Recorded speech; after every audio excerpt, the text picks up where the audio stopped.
Amen, amen. Amen. Amen. Donc, bienvenue à cette rencontre des stars. Ça fait un moment qu'on ne l'a pas fait. Je crois que le mois passé, on n'avait pas de rencontre des stars. Non. Voilà. Mais nous allons rattraper notre retard, n'est-ce pas? Nous allons rattraper notre retard. Donc, le sujet sur lequel nous devons parler aujourd'hui est un sujet très important, très important. Et je sais déjà que c'est un sujet qui intéresse plusieurs. Qui est intéressé par vivre la véritable communion fraternelle? La véritable communion fraternelle. J'ai entendu toutes sortes de questions. Est-ce que la communion fraternelle, c'est organiser des agapés? Est-ce que la communion fraternelle, c'est aller se promener ensemble? Est-ce que c'est traîner en ville ensemble? Alors, qu'est-ce que c'est la communion fraternelle? Aujourd'hui, par la grâce de Dieu, nous allons commencer. Je vous préviens tout de suite, nous n'allons pas finir. Mais j'ai une proposition pour vous, pour que nous puissions finir. Amen. Pas aujourd'hui, mais une autre occasion. Donc, vous saurez tout à l'heure quand et comment nous allons avancer. Aujourd'hui, l'objectif, c'est de répondre principalement à la question pourquoi nous devons participer à la communion fraternelle. Amen. Pourquoi? Et nous allons aborder le point, nous allons toucher le point comment. Amen. C'est vraiment difficile de tout faire sur Zoom parce que j'aurais voulu voir vos amens, vos alléluia, vos visages. J'espère que ceux qui sont dans la salle vont vous représenter valablement. Amen. Alors, pourquoi nous devons parler de la communion fraternelle? Parce que c'est un des piliers de l'Église primitive. Vous savez que l'Église primitive a 4 piliers. Et c'est un des piliers majeurs de l'Église primitive. Regardez, Actes 2, 42. Actes 2, 42. Donc, il persévérait dans l'enseignement des apôtres, premier pilier. Il persévérait, n'est-ce pas? Deuxième pilier, dans la communion fraternelle, dans la fraction du pain et dans les prières. Vous savez, je me suis rendu compte que, en réalité, il y a un ordre dans ces piliers-là. Je crois que ce n'est pas cité juste comme ça.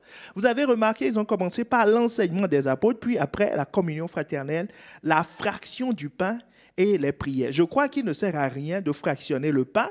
Donc, la fraction du pain, il y a la nourriture, donc les temps d'agapé, amen. Mais il y a aussi la Sainte Seine, le repas du Seigneur. Que quelqu'un me dise amen.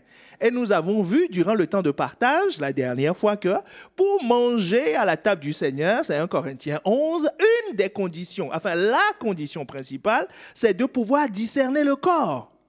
Que quelqu'un me dise amen. Donc vous comprenez l'ordre ici, l'enseignement des apôtres, vous comprendrez tout à l'heure pourquoi l'enseignement en premier lieu.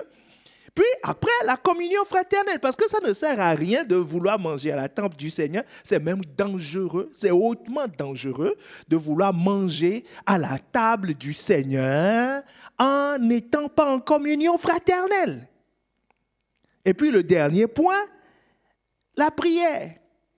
Parce que quand il y a 2 personnes qui s'accordent, c'est ce que la Bible nous dit, qui s'accordent sur une chose, la chose leur sera donnée.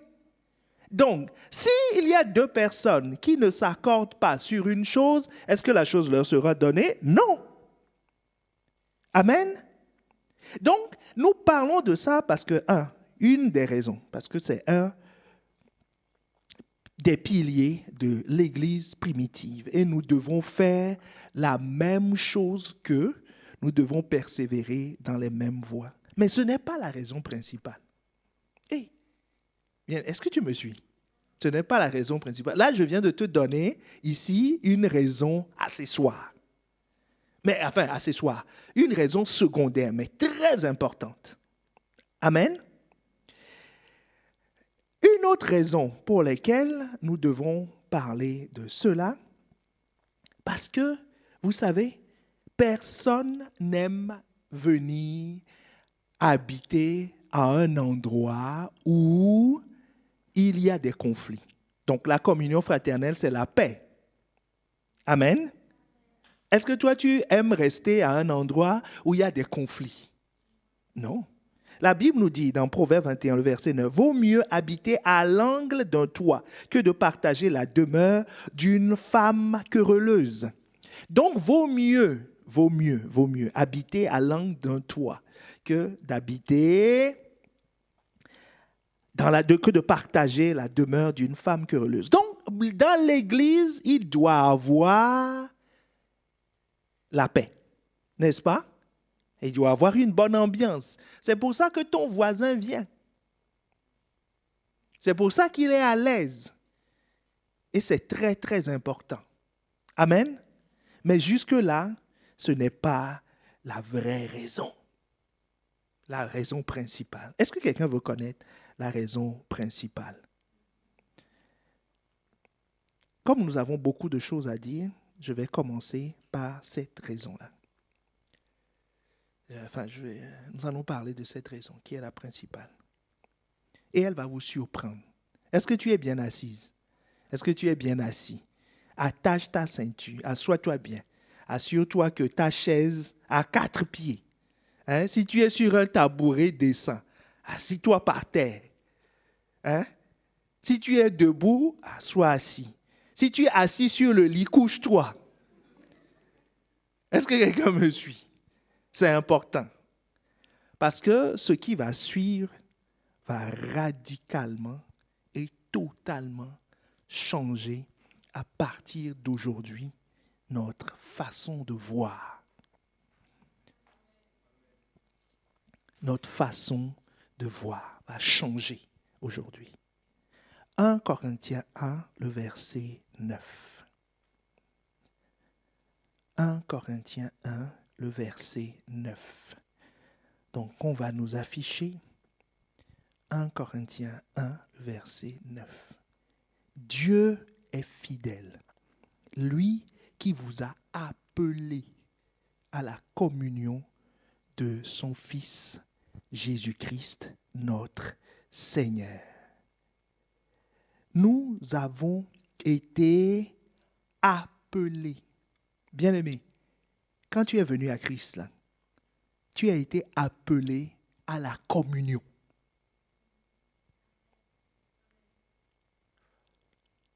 Je répète, l'apôtre Paul nous dit, Dieu est fidèle. Lui qui vous a appelé, la communion fait partie de ton appel. C'est-à-dire, qu'est-ce que ça veut dire, ton appel? Ça veut dire que c'est ce pourquoi Dieu t'a appelé. Si c'est ce pourquoi Dieu t'a appelé, ça veut dire que c'est une finalité. C'est-à-dire, tu peux tout faire. Si tu n'atteins pas ça, tu seras passé à côté de ce pourquoi tu as été appelé. Est-ce que quelqu'un voit maintenant? Donc, nous ne parlons pas la communion, je parle ici de la communion d'abord, on parlera plus tard de la communion fraternelle, n'est pas un moyen. C'est une finalité. Est-ce que tu vois la différence? Nous ne communions pas, la communion fraternelle, ce n'est pas pour qu'il y ait une bonne ambiance dans l'église. Ce n'est pas pour permettre aux uns aux autres de manger régulièrement. Non, c'est la finalité, c'est un objectif. Ce n'est pas un moyen. Parce qu'il faut toujours distinguer la finalité des moyens. Par exemple, le déplacement. Quitter ta maison, venir au 3 Allées des Prairies. Arriver au 3 Allées des Prairies, c'est la finalité. Est-ce que quelqu'un me suit? Ta voiture, c'est un moyen. Le chemin par lequel tu vas passer, que ce soit par métro, par vélo, à pied ou par hélicoptère, que quelqu'un me dise Amen. Quel que soit le moyen par lequel tu arrives, enfin, quelle que soit la façon par laquelle tu arrives, c'est un moyen. Peu importe. Parce que même si tu prends ta voiture, tu fais le tour de l'agglomération. Tu es allé à Ronchin, tu es retourné à Tourcoing, mais tu es dans la voiture, tu voyages. Et que tu n'arrives jamais aux 3 Allées des Prairies, est-ce que ça sert à quelque chose? Ça ne sert à rien. Donc, la communion est une finalité. La communion avec qui? Avec Christ. Est la finalité. Manger devient un moyen. S'appeler au téléphone devient un moyen parce qu'on peut s'appeler, parler de tout et de rien sans communier avec son Fils, Jésus-Christ. On peut. Est-ce qu'il n'y a que nous qui mangeons? Ah mais non. Est-ce qu'on est ensemble? C'est très important de comprendre ça. Que c'est ce à quoi Dieu nous a appelés. Donc, si nous n'atteignons pas la communion, nous sommes passés à côté de la volonté de Dieu. Amen. La communion est la finalité. Donc, ça veut dire tout de suite que la communion n'est pas optionnelle. Nous allons toucher ce point. Ce n'est pas une question de tempérament. Dis-moi, je suis très relationnel. Dès que je suis arrivé, dès la porte, l'autre dit, moi j'ai des problèmes. J'ai vraiment des problèmes. Parce que moi, tu sais, j'aime pas parler. Je reste dans mon coin. On dit que la communion, c'est manger, mais je ne mange pas beaucoup. Donc, qu'est-ce que je vais faire? Seigneur, augmente mon estomac pour que je puisse participer mieux. Non, ce n'est pas vrai. Donc, ce n'est pas une question de tempérament. Ce n'est pas une question de goût. Quelqu'un dit non, moi, chez moi, ici, quand tu viens, il n'y a que des amuse-gueules. Moi, quand je veux manger, là, c'est quelque chose. Hein? Je dois m'asseoir. Hein? Manger avec la main. Est-ce qu'on est ensemble? Peu importe. La finalité, c'est la communion. Donc, nous devons... Est-ce que tu as été appelé? Si tu as été appelé, donc tu dois participer à la communion. Est-ce que quelqu'un me suit? À la communion avec qui? La communion avec Jésus. La Bible nous dit à la communion de son Fils, Jésus-Christ, notre Seigneur. Donc, participer à la communion de Jésus-Christ, notre Seigneur. Donc, la finalité, la communion est une finalité, n'est-ce pas? Et cette finalité poursuit un but. Que nous soyons un avec Jésus-Christ. Bon, je sais que vous êtes assidus dans vos études bibliques, qui sont optionnelles aussi. Hein? J'en parle comme ça, mais il ne faut pas dire que si tu ne fais pas les études bibliques, tu seras mal vu. Non. Non, pas du tout. Mais c'est un encouragement, une recommandation. Et je crois que ça produit du fruit dans la vie de plusieurs, n'est-ce pas?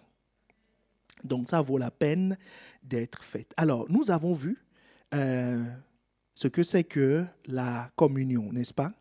Et nous avons dit que la communion vient d'un mot grec. On va réviser. Qui veut dire koinonia. OK? Qui veut dire commun, ce qui est commun à plusieurs personnes, n'est-ce pas? Commun à plusieurs personnes. Et nous avons vu que koinonia vient de l'adjectif grec, d'un adjectif grec qui signifie commun. Donc, koinonia signifie, au final, avoir des choses en commun. OK? C'est ce qu'on avait vu, hein? Que c'est avoir des choses en commun. Avoir des choses en commun. Nous avons vu que c'est notre appel. Et que la finalité de cet appel, c'est être un. Avoir des choses en commun avec Jésus-Christ, notre Sauveur. C'est très important. Hein? Est-ce que c'est clair pour tout le monde? C'est avoir des choses en commun avec Jésus-Christ. Ce n'est pas avoir partagé des choses en commun, la colocation avec mon voisin, mon frère en Christ. La finalité, c'est avoir des choses en commun avec Jésus-Christ. Maintenant, par rapport à ce que nous avions vu dimanche sur comment Jésus, qui n'est plus sur terre, hein, le Saint-Esprit, donc l'Esprit de Jésus, nous fait vivre, nous fait avoir des choses en commun avec Jésus. Quelqu'un se souvient? En venant habiter en nous. Quand tu as l'esprit de quelqu'un, tu as tout concernant la personne. OK? Donc, c'est avoir des choses en commun avec Jésus-Christ. Maintenant,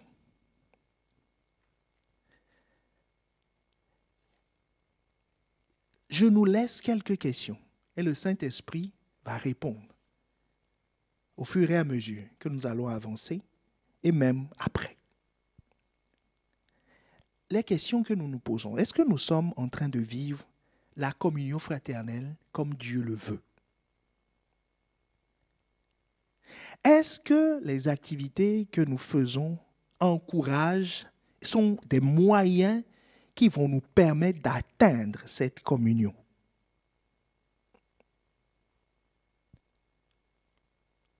Est-ce qu'il y a une culture de la communion fraternelle au milieu de nous? Amen. Nous sommes au milieu des stars, n'est-ce pas? Donc, je crois qu'il est légitime de poser cette question. Nous poser cette question. Amen.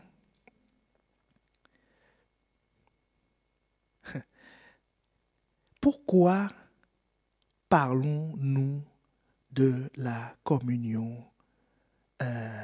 fraternelle?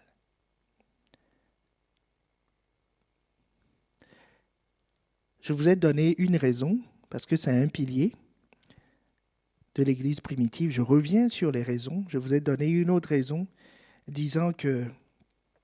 c'était quoi déjà la deuxième raison que je vous ai donnée? Je ne vous entends pas. Voilà, la finalité, c'est d'être en communion avec Jésus-Christ. Je vais vous donner une autre raison pour laquelle nous devons être dans la communion. Et c'est la raison pour laquelle, je crois, le Saint-Esprit inspire cette série d'enseignements. Parce que ce sera une série, je vous avais prévenu. En ce moment. Et c'est l'aspiration de plusieurs d'entre vous. Plusieurs m'ont posé la question ou l'ont exprimé. Je crois que ce n'est ni la chair ni le sang qui vous ont révélé cela, qui vous ont mis ça à cœur.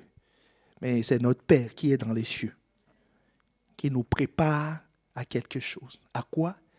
Il nous prépare à déverser le Saint-Esprit sur l'Église.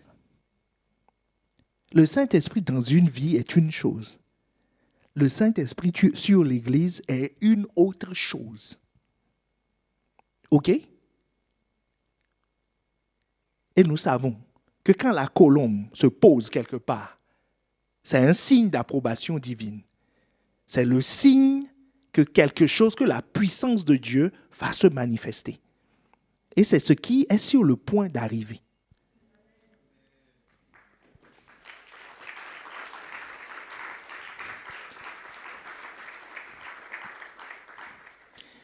Voilà la promesse qui a été faite par Jésus. Et pour que cette promesse s'accomplisse, il faut passer par la communion fraternelle.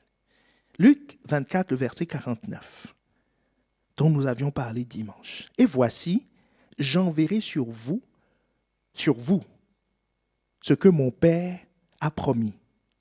Mais vous, restez dans la ville jusqu'à ce que vous soyez revêtus de la puissance d'en haut. Qui rêve de voir l'Église revêtue de la puissance d'en haut? Revêtue de la puissance d'en haut. C'est ce que Jésus a dit avant de partir. Maintenant, verset 52, la Bible nous dit,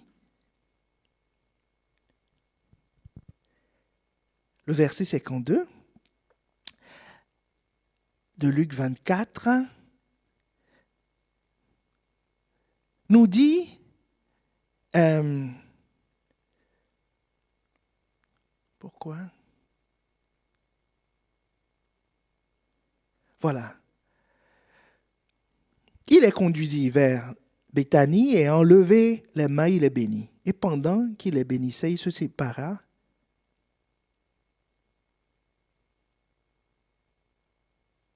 Voilà, c'est ça, verset 52. Pour eux, après l'avoir adoré, ils retournèrent à Jérusalem avec une grande joie et ils étaient continuellement dans le temple, louant et bénissant Dieu. Nous avions dit que l'Église primitive, entre la promesse qui leur a été faite dans Luc 24, le verset 49, et la descente du Saint-Esprit dans Acte 2, il s'est passé le chapitre 1. Amen. De Acte 1. Donc, il s'est passé quelque chose entre la promesse de Jésus et la descente de l'Esprit. Et dans les choses qui se sont passées, la Bible nous dit, Acte 1, le verset 14, les habitudes qu'ils avaient. Tous d'un commun accord. Est-ce que vous voyez maintenant? Tous d'un commun accord persévéraient dans la prière avec les femmes et Marie, mère de Jésus, et avec les frères de Jésus. Donc, le Saint-Esprit, avant qu'il n'arrive, nous devons être un.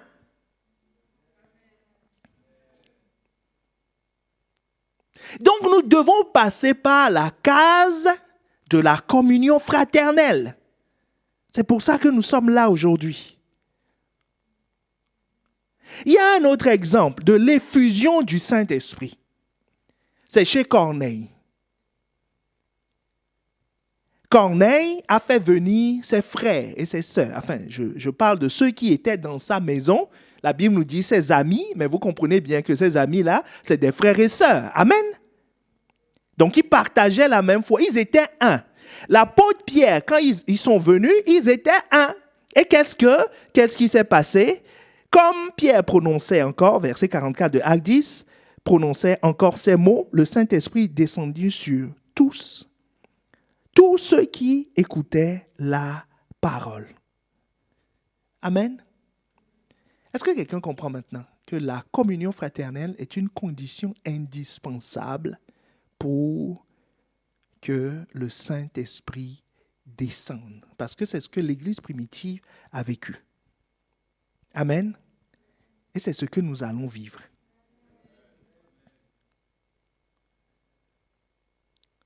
Une autre raison pour laquelle il faut la communion. Nous allons définir la communion, ne t'inquiète pas. Nous sommes là, n'est-ce pas? Voilà. Mais j'aimerais vraiment attirer notre attention, j'ai à cœur d'attirer notre attention sur l'importance de la communion, avant de se lancer dans la définition. Et comment? L'importance de la définition. C'est dans la communion que naissent tous les desseins de Dieu.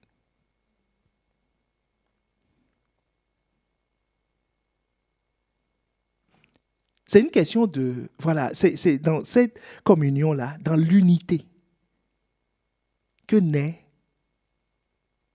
tout dessein de Dieu. Genèse 1, 26. puis Dieu dit, faisons. Qui? Il n'a pas dit, Dieu dit, fais l'homme. Il a dit, faisons. Ils étaient combien? Ils étaient 3. Dans la communion du Père, du Fils et du Saint-Esprit, l'homme a été créé. Dans la communion du Père, du Fils et du Saint-Esprit, le jugement de l'homme a été prononcé. Genèse 3, le verset 22. L'Éternel dit, voici, l'homme est devenu comme l'un de nous. Est-ce qu'on est ensemble?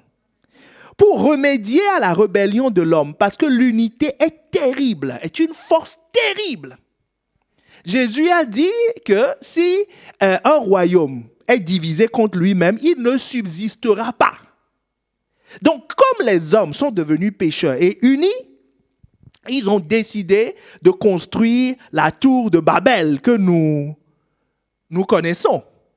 Et la tour de Babel, Dieu dit, je ne peux rien contre ça. Si je ne descends pas vite, Genèse 11, le verset 7, allons, descendons, et là, confondons leur langage, afin qu'ils n'entendent plus la langue les uns des autres. Il dit, si on ne fait pas ça, ils vont construire leur tour jusqu'au trône de Dieu.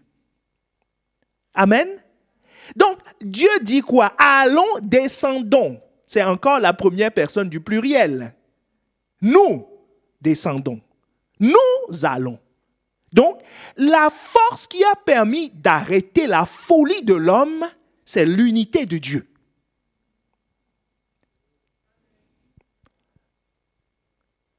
Est-ce qu'on est ensemble? Maintenant, le plan de rédemption de l'homme, c'est encore le conseil de la Trinité. Qui dit, dans Ésaïe 6, le verset 58, « J'entendis la voix du Seigneur disant, « Qui enverrai-je? Et qui marchera pour nous? » Est-ce que quelqu'un me suit? C'est encore les 3 qui ont décidé. Qui marchera pour nous? Maintenant, l'implémentation du plan de rédemption. Bien-aimés, sans l'unité, nous ne pouvons rien faire. C'est ça mon point. Hein? L'implémentation du plan de rédemption. Jean 1, le verset 1, qui présente Jésus. Il dit, au commencement était la parole était avec Dieu, et la parole était Dieu. Était avec Dieu, et la parole était Dieu. Il dit, toutes choses ont été faites, verset 3, par elle, et rien de ce qui a été fait n'a été fait sans elle. Donc, l'activation du plan de Dieu, c'est quoi? C'est encore l'unité intime du Saint-Esprit. C'est ce que nous avons vu dans nos études hier, le rôle du Saint-Esprit dans l'œuvre de rédemption de l'homme. Vous voyez que tout le monde dit Jésus, Jésus. Oui, Jésus a participé, mais l'instigateur, celui qui agissait dans l'ombre, c'est le Saint-Esprit. Et qui a voulu de ce plan? Le Père. Donc, il n'y a rien que Dieu fasse sans qu'il ne soit un.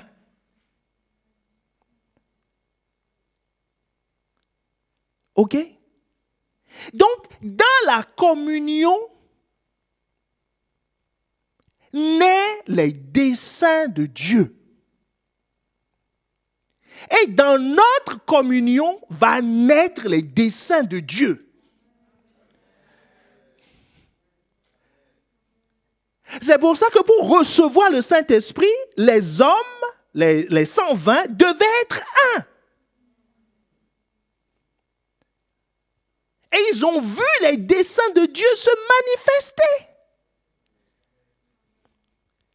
Donc la communion, c'est-à-dire l'unité, le fait de partager des choses en commun, est divin, c'est hautement divin. C'est hautement divin. Les projets de Dieu naissent dans ces circonstances-là. Concernant l'Église primitive, la croissance de l'Église va naître de l'unité. Acte 2. Acte 2, le verset 46 à 47. Ils étaient chaque jour tous ensemble, assidus au temple. Ils rompaient le pain dans les maisons, prenaient leur nourriture avec joie et simplicité de cœur, louant Dieu, travaillant et trouvant grâce auprès de tout le peuple. Et le Seigneur, la Bible dit, et le Seigneur ajoutait chaque jour à l'église ceux qui étaient sauvés. Et le Seigneur rajoutait. Et le Seigneur ajoutait. Pourquoi? Parce qu'ils étaient ensemble.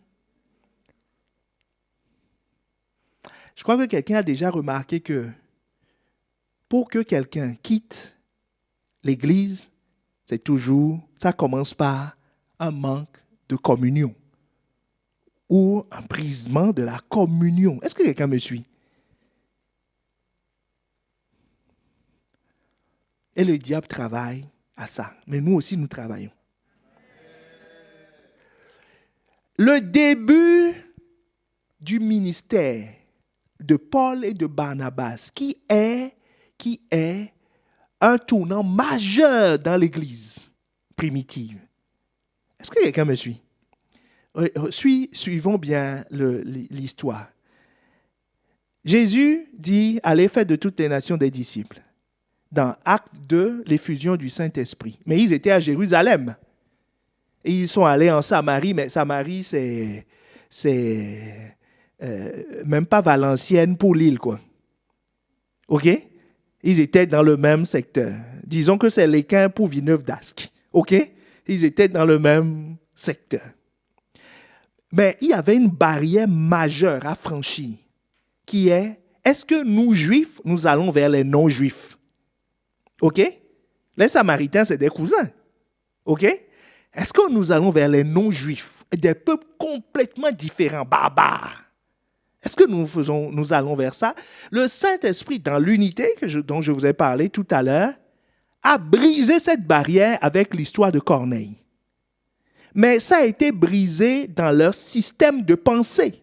Est-ce que tu me suis? Mais maintenant, l'implémentation pratique, l'envoi des missionnaires à l'étranger va commencer dans Acte 13. Avec l'envoi de Paul et de Barnabas. Est-ce que quelqu'un me suit?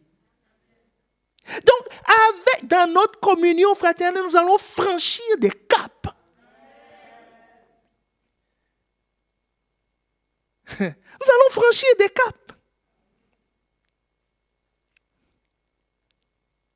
Regardez comment la décision a été prise.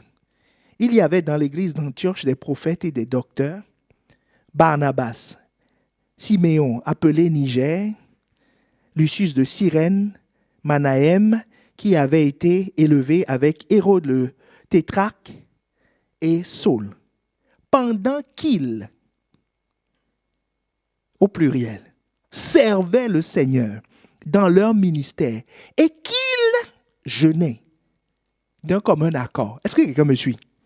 Le Saint-Esprit dit, mettez-moi à part Paul et Saul, et Barnabas et Saul, pour l'œuvre à laquelle je les ai appelés. Pendant qu'ils étaient un, pendant que l'Église était unie, pendant qu'ils jeûnaient ensemble, ils priaient ensemble, ils disent, Seigneur, étends un patient chrétien, étends l'île, montre-nous des territoires, fais ton œuvre, ce que les promesses que tu as faites, accomplis-les. Pendant qu'ils étaient un, le Saint-Esprit fait irruption. Il dit, mettez-moi à part Barnabas et Saul. Et c'est le début d'une nouvelle phase.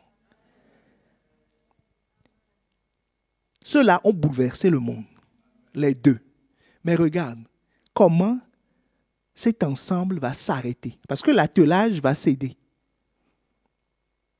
Paul et Barnabas n'ont pas fini ensemble.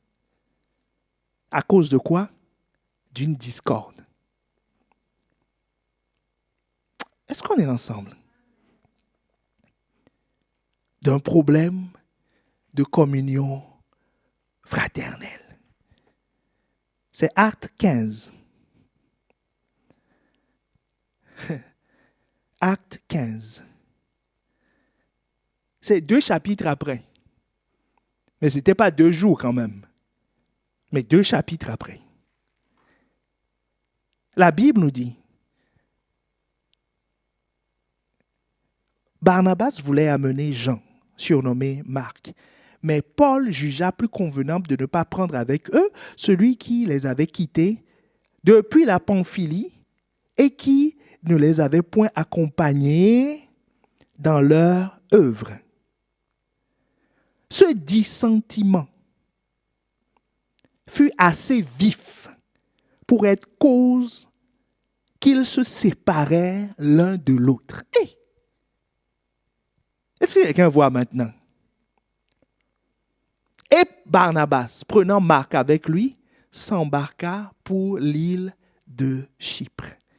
Et après ça, nous n'avons plus entendu parler de Barnabas. Est-ce qu'on est ensemble? Vous voyez l'importance de l'unité et que l'unité doit être préservée. Mais c'est pas, nous n'allons pas insister sur ça aujourd'hui. Maintenant,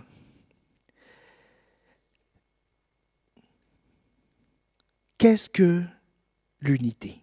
Est-ce que quelqu'un veut savoir? Qu'est-ce que la communion? Et qu'est-ce que la communion fraternelle? Qui veut savoir? Qui veut savoir? Qu'est-ce que la communion fraternelle? Qu'est-ce que la communion fraternelle? C'est ce à quoi nous avons été appelés, n'est-ce pas? Nous allons lire un texte qui va nous servir de test fondateur. Non, avant ça, oui, qui va nous servir de test fondateur, mais avant ça, j'aimerais nous donner encore une raison. Est-ce que quelqu'un voudrait une dernière raison pour laquelle tu dois t'intéresser à la question de la communion fraternelle? Le psaume 33. On va tout lire. 133, pardon. Le psaume 133.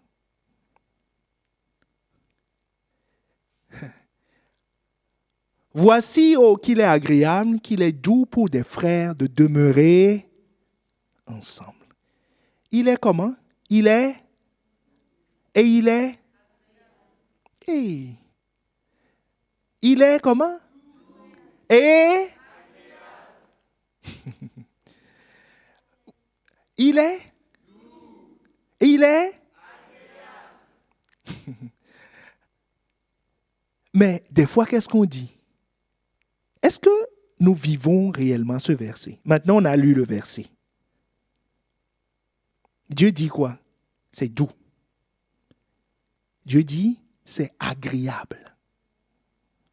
Mais qui va être suffisamment honnête pour dire qu'il a quelques appréhensions concernant la communion fraternelle, surtout définie, comme on l'a défini là, avoir tout en commun. Alors, qui veut lever la main discrètement pour dire qu'il a quelques appréhensions?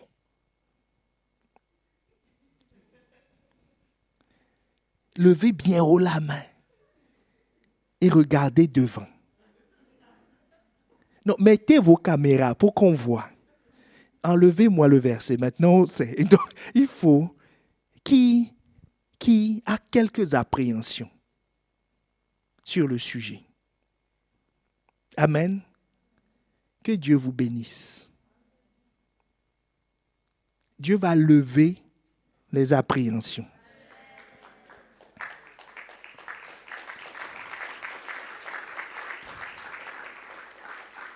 Il va lever les appréhensions et nous amener à la dimension de il est doux et il est agréable.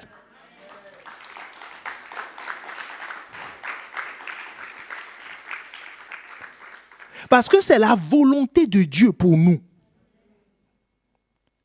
C'est la volonté de Dieu.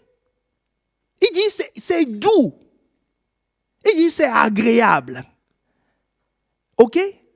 Mais maintenant, la raison pour laquelle tu ne peux pas, verset 3, la raison pour laquelle tu ne peux pas contourner la communion fraternelle.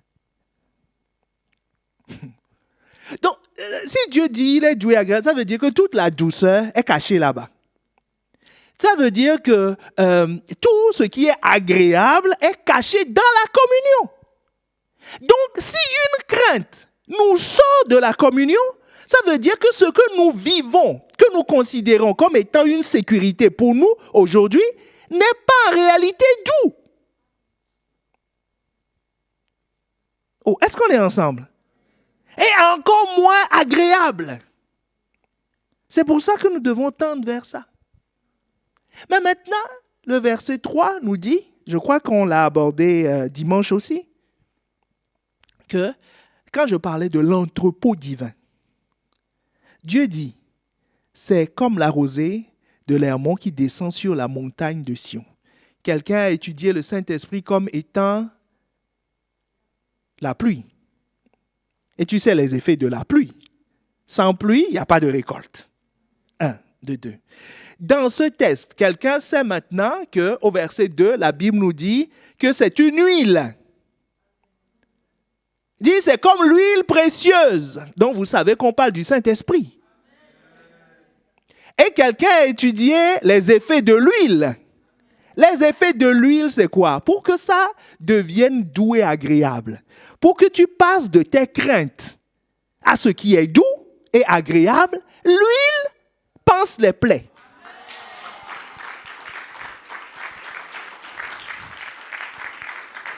L'huile panse les plaies. Donc, ça veut dire que dans la communion, la crainte que tu as est une crainte réelle. Tu vas te frotter aux frères. Oh, alléluia. Tu vas te frotter aux frères. Tu vas avoir des expériences désagréables. Pour ton corps, pour ton âme. Mais ton esprit se réjouit. Est-ce qu'on est ensemble? Et Dieu le sait, c'est pour ça qu'ici, il vient comme l'huile. Il ne vient pas comme l'ouragan. Il ne vient pas comme la colombe. On dit ici, c'est une huile qui va panser tes plaies. Parce que c'est lui-même qui est en train de te tailler. Ah.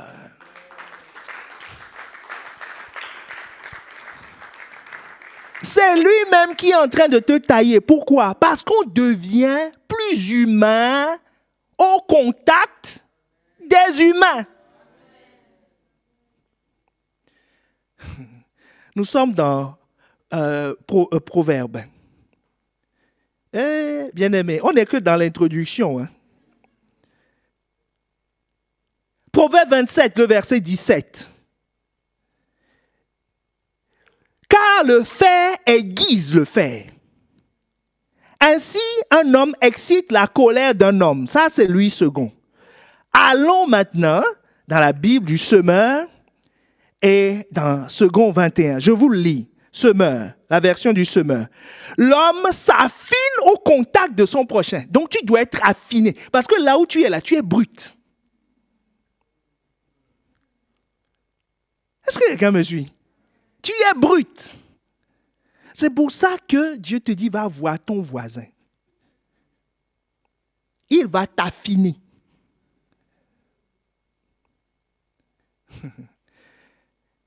Il y a un frère que j'avais délivré de la colère.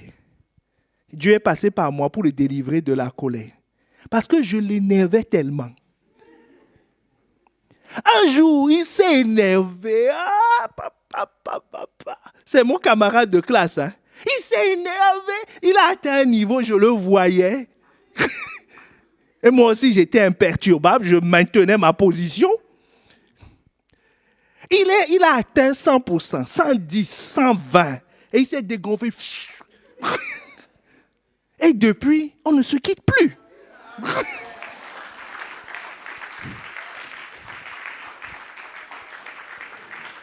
Je lui ai dit, mon frère, je ne vais pas changer. Parce que d'habitude, quand il fait ça, les gens se rangent.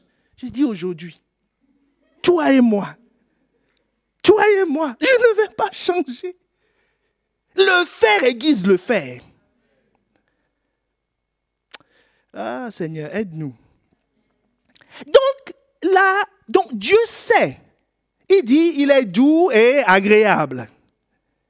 Mais le fer aiguise le fer. Qui a déjà vu le fer aiguiser le fer? Il y a des étincelles. Hein? Ça fait chut. Mais au final, tout le monde est content. C'est pour ça qu'au verset 2, il dit, t'inquiète pas, il y a l'huile. Il y a l'huile précieuse qui va passer.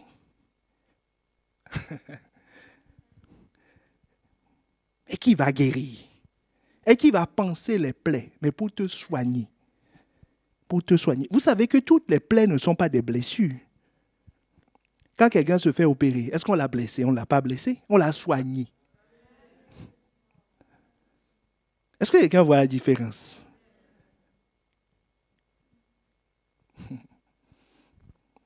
Nous touchons juste, nous touchons juste ce point.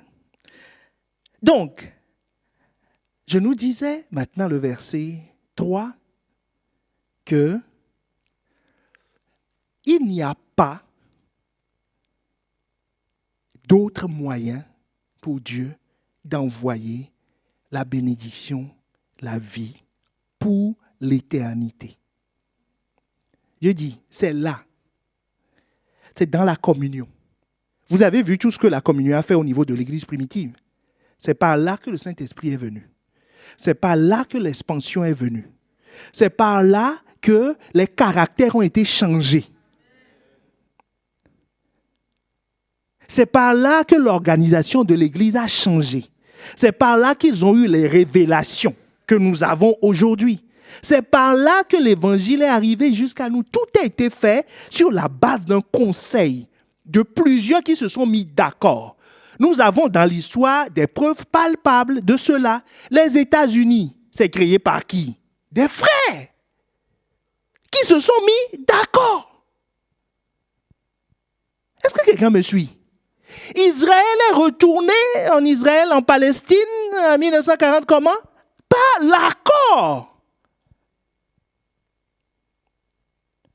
Ils se sont dit, nous allons retourner chez nous. Nous allons rentrer dans... C'est tout. Et ils l'ont fait. Ils survivent comment? Par l'accord. Est-ce qu'on est ensemble? Nous avons besoin de vivre la communion. Rappelle-toi, c'est ce à quoi tu as été appelé. Jésus dit, vous allez être rattachés à moi. Mais maintenant, c'est quoi la communion? L'objectif, c'est d'être attaché à Jésus. 1 Jean 3. 1 Jean 1, pardon. 1 Jean 1.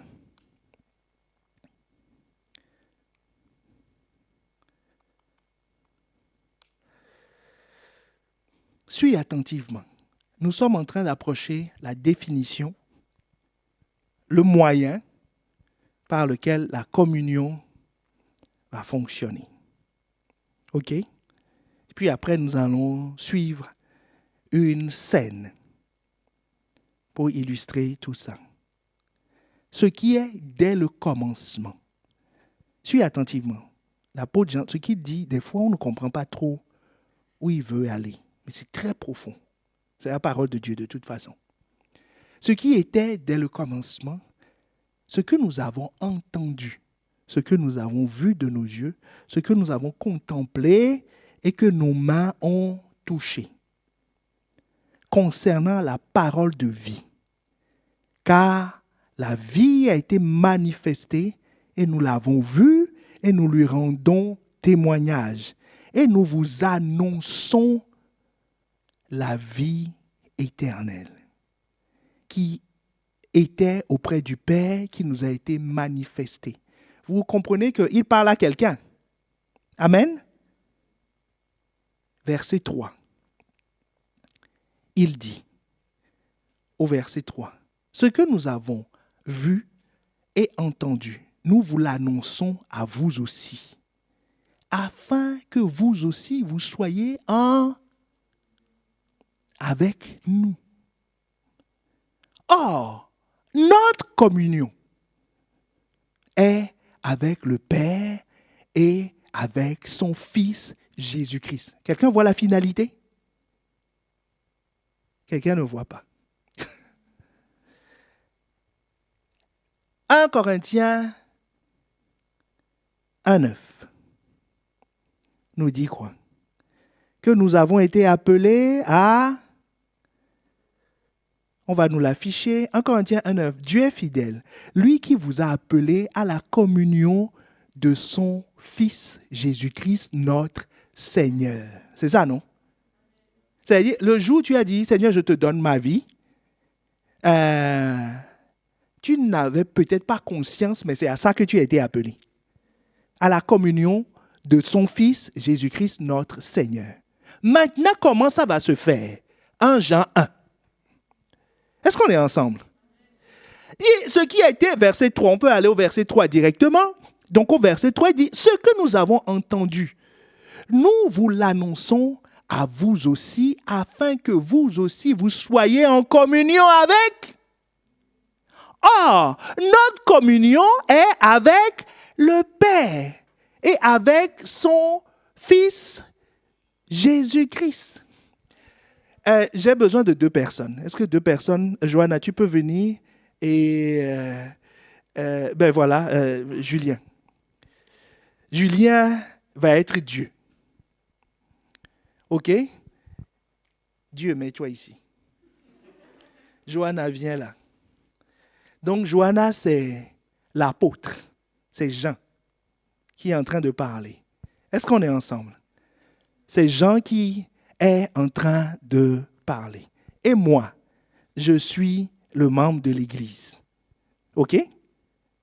Qui vient d'arriver. On va garder le verset affiché.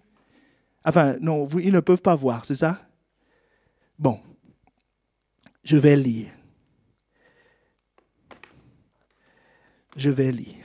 C'est les aléas du direct, mais c'est de bons problèmes, n'est-ce pas?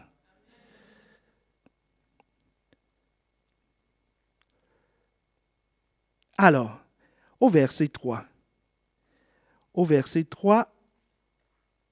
il nous dit,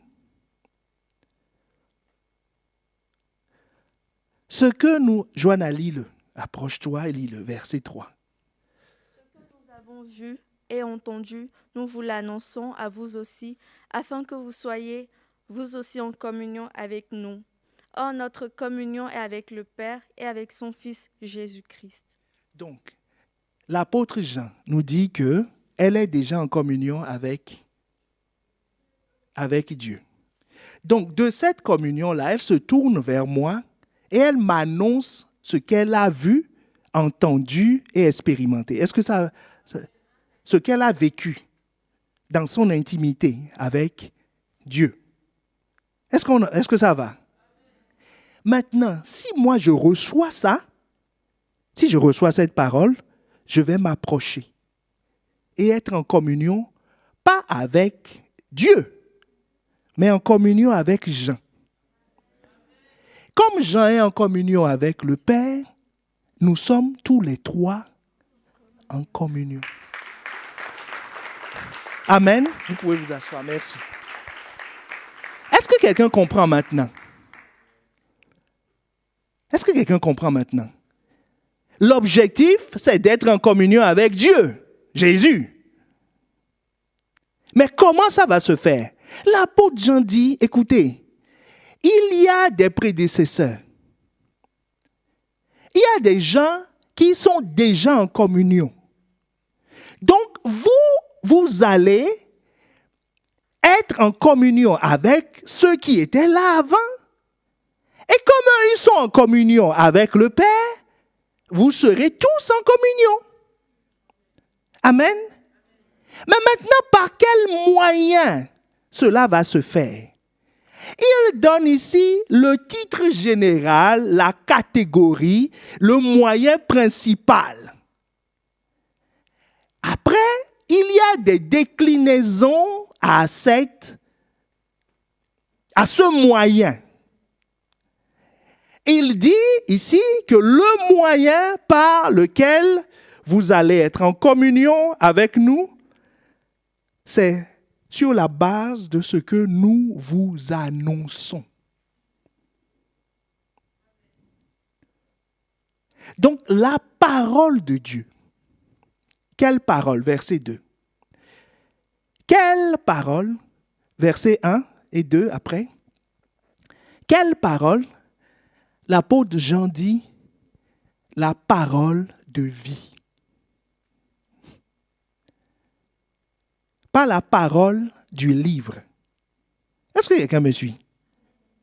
La parole dans laquelle il y a la vie.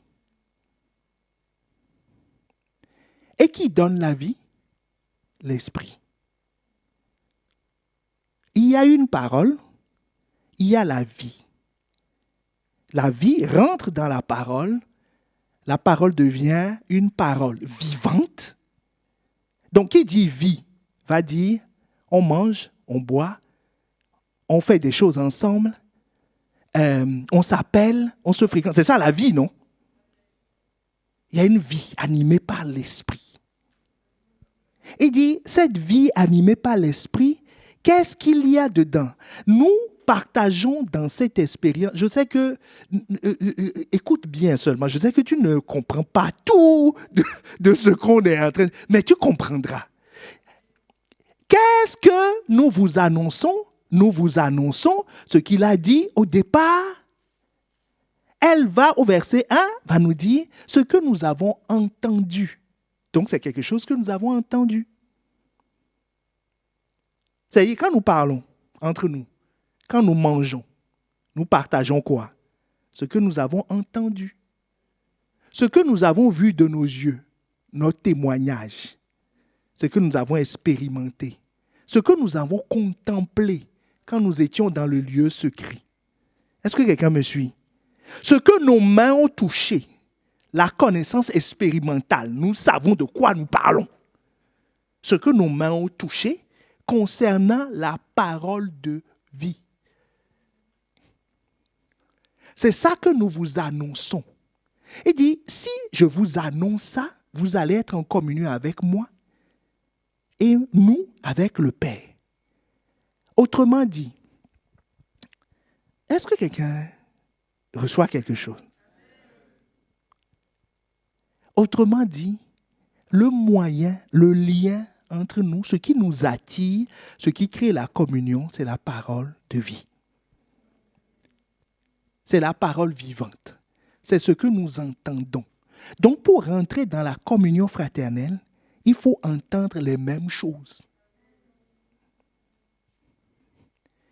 Parce que tu seras en communion, ta communion, oui, ta communion dépend de ce que tu auras entendu. Quelqu'un qui est en communion avec un patron chrétien écoute ce que le message d'un patron chrétien.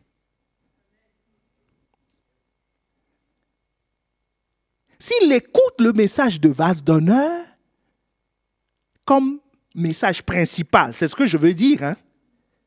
Il est à vase d'honneur.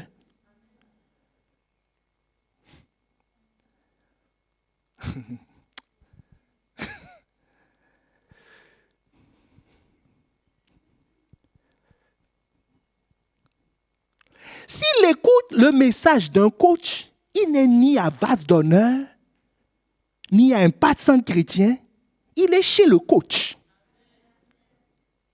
Même si son corps s'assoit, prend 2 chaises à un patron chrétien et 3 à vase d'honneur, il est en communion avec le coach.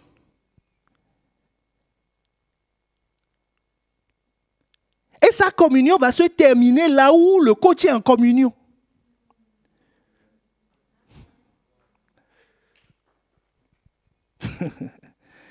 Oh, est-ce qu'on est ensemble? C'est pour ça que la communion, c'est très important, parce que les gens se disent, mais non, moi, j'ai jamais voulu. Pourquoi les choses comme ça m'arrivent? Je ne comprends pas. Mais tout dépend du réseau sur lequel tu es branché. Si tu es sur la TNT, tu veux voir CNN. Est-ce que quelqu'un me suit? Toi, tu es branché sur la TNT. Tu vas voir TF1, France 2. Tu peux compter jusqu'à 18, tu reviens à 0. Tu n'auras pas CNN. Est-ce que quelqu'un me suit?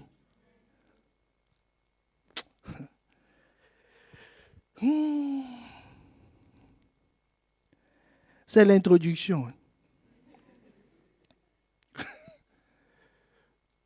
C'est l'introduction. Nous ne sommes pas encore descendus. Donc, nous avons vu les effets de la communion, n'est-ce pas? Nous avons vu la finalité de la communion, qui est d'être un avec Jésus-Christ. Nous avons distingué les moyens de la communion. Nous parlons juste du groupe des moyens. Nous n'avons pas détaillé, ok? Il y a les moyens de la communion. Il ne faut pas confondre finalité et moyens. Amen. Comment la communion se crée? L'apôtre Jean nous dit, la communion va se créer par ce que vous entendez. Ce que vous entendez. Et Dieu veut que nous soyons en communion. Dieu veut que nous soyons en communion. C'est sa volonté pour nous. Pourquoi? Parce qu'il dit que c'est le seul canal par lequel j'ai choisi d'alimenter vos vies. C'est là que j'envoie la bénédiction et la vie pour l'éternité. Est-ce qu'il y a des questions sur cette partie?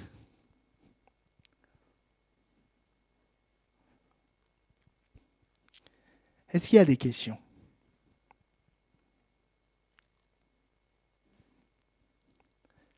Hein? Il y a des questions? Bon, il y a une question. Donc, on va prendre une question dans la salle.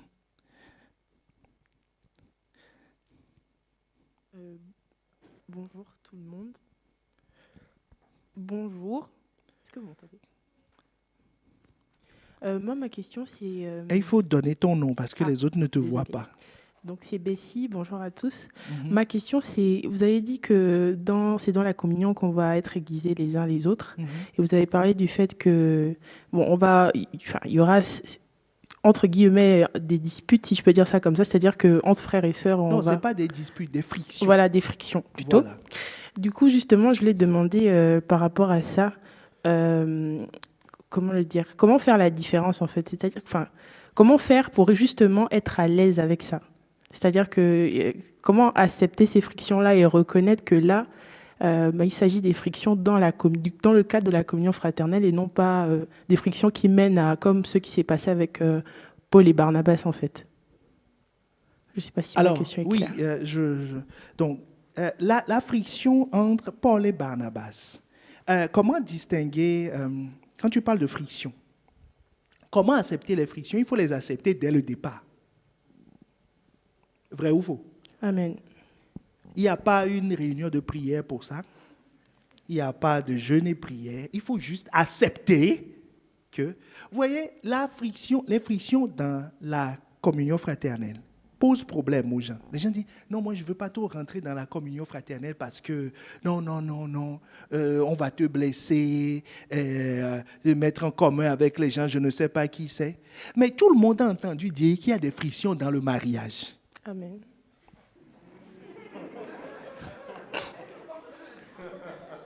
Vrai ou faux? Amen.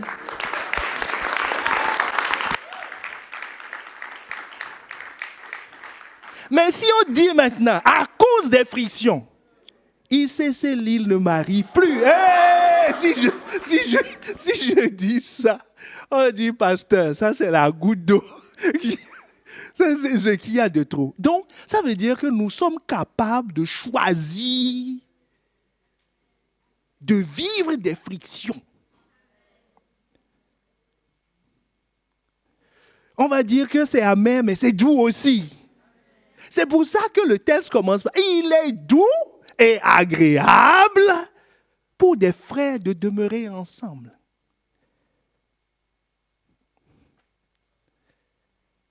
Amen. Mais maintenant, donc, il faut rentrer en étant conscient que nous aurons des frictions. Et la Bible ne nous cache pas les frictions. Entre Pierre, déjà, quand le Saint-Esprit est descendu sur Corneille et sa famille, Pierre, je paraphrase, c'est la version lilloise, il a dit, aïe, aïe, aïe, aïe, aïe, il faut retourner à Jérusalem. Je les connais. Jacques, Jean, ils vont dire, qu'est-ce qui s'est passé à Jopé? Le Saint-Esprit il s'attendait déjà à avoir une vive discussion avec ses confrères. Et c'est ce qui s'est passé. Même ceux qui étaient autour de lui, il y en avait qui disaient, pas possible. Hé, c'est quoi ce truc? Le Saint-Esprit qui descend sur des gens comme ça. Donc ils étaient déjà choqués. Ça s'appelle des frictions. Mais comment ils ont surmonté ça? Il y a la friction aussi des Grecs et des Juifs qui a conduit au choix des diacres. Pourquoi? Parce que les Juifs mangeaient jusqu'à les Grecs étaient délaissés. C'est le cas d'aujourd'hui. Hein? C'est-à-dire, on croit que... Seigneur. Donc, comment ils ont surmonté ça? Quand il y a des frictions, ils sont allés voir les responsables en disant, il y a quelque chose qui nous dérange. Donc, une façon de régler le problème, c'est de remonter l'information. Il y a quelque chose qui nous dérange. Et nous voulons une solution. Bon, voilà. Une autre façon, Paul et Barnabas, de surmonter les frictions, mais ils n'ont pas pu trouver cette entente. Et dommage pour Barnabas. Dommage pour lui. C'est que, quel est l'objet de notre unité? C'est la parole. La parole est en même temps notre juge. Paul dit, Marc nous a abandonnés. C'est-à-dire, c'est un star pas fidèle. C'est ce que ça veut dire. Hein? Il n'est pas fidèle. Maintenant, il veut des responsabilités. Ou il a fait quelque chose. Il faut qu'on tranche. On ne peut pas laisser comme ça. Barnabas dit non, c'est mon neveu. C'est son neveu. Est-ce que quelqu'un voit maintenant? Donc, il sort la règle de la famille naturelle. OK? Nous verrons ça quand nous allons aborder fraternel dans la communion. OK? Donc, il sort une règle. Il dit, c'est mon neveu. Tu sais, sa mère a beaucoup souffert à son accouchement. Elle est morte, c'est moi qui m'occupe de... Vous voyez, toutes sortes de raisons. Comment on peut faire une telle chose? Je suis attaché à la personne. Il dit, c'est ça mon unité de mesure. Mon âme. Nous allons voir ça tout à l'heure, si Dieu permet. Mon âme. Parce qu'il y a des niveaux de communion. Il est attaché par son âme. Il dit, c'est mon âme. Non, moi je ne peux pas supporter ça. Paul dit, écoute, ce n'est pas une question d'âme ou pas d'âme. Il n'est pas fidèle. Jésus a dit, celui qui est fidèle dans les petites choses, est-ce qu'il a été fidèle dans les petites choses? Non. Est-ce qu'on va lui confier de grandes choses? Non.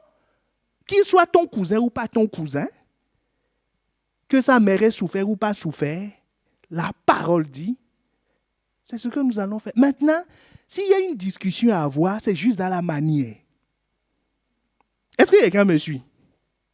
C'est-à-dire, est-ce qu'on l'abandonne ici ou on le prend jusqu'au prochain arrêt, on le met dans un bateau, il va à Jérusalem? Mais dans tous les cas, il ne continue pas avec nous. Comment on surmonte les frictions? C'est comme dans le couple. Hein? Il faut avoir le même référentiel et qui va s'appliquer à tout le monde. C'est que tu sois d'accord ou pas d'accord. Si la loi dit ça, ben nous nous adaptons à la loi et chacun s'aligne. Est-ce que c'est clair pour tout le monde? Amen. Est-ce qu'il y a une autre question?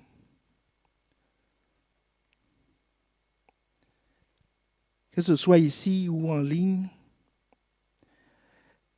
nous sommes dans l'introduction. Il faut savoir que c'est doux et agréable, c'est ce que Dieu dit. Mais du point de vue humain, ce n'est pas toujours doux et agréable.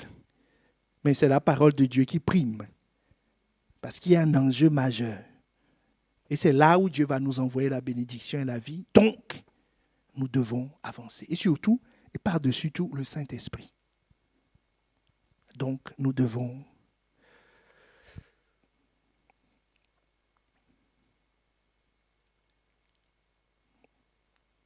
J'aborde un dernier point avec vous. Et avant d'aborder le point, on va préparer un sondage.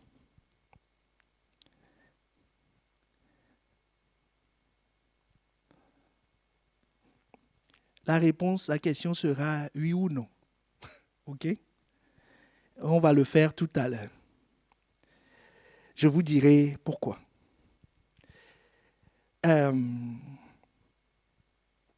Il y a différents niveaux de communion, vous avez compris, du coup. Qui a compris cela? Qu'il y a différents niveaux de communion. Et quand je dis différents niveaux, j'ai perdu l'écran. Et quand on dit différents niveaux, ça veut dire que la communion fraternelle dont parle la Bible n'est pas la seule communion qui existe. Qui a des amis ici? Vous avez des choses en commun. Amen. Donc, on a ce qu'on a en commun avec ses frères, donc de la même maison. Par exemple, ses frères de la même maison, avec qui on est né, on a grandi, on peut s'habiller légèrement à la maison, n'est-ce pas? Et puis passer. Il n'y a pas de problème. Parce qu'on a en commun jusque notre état. Devant eux, on peut nous voir sans maquillage ou sans...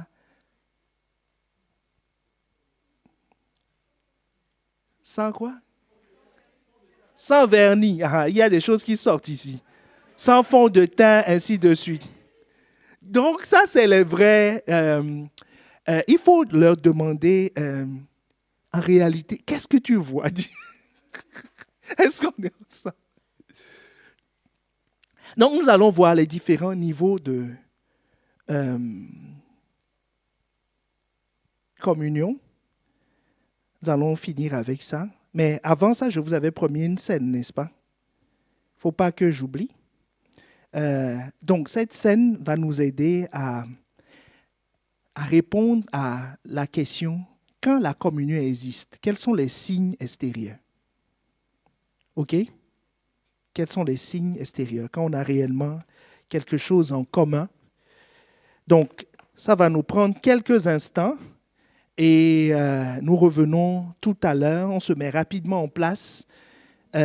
Suivez attentivement la scène. À tout à l'heure.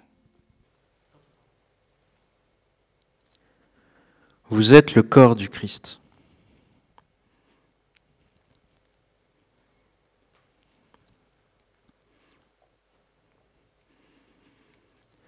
Vous avez été édifiés sur le fondement des apôtres et prophètes. Jésus-Christ lui-même étant la pierre angulaire.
Ils étaient tous un seul cœur et une seule âme.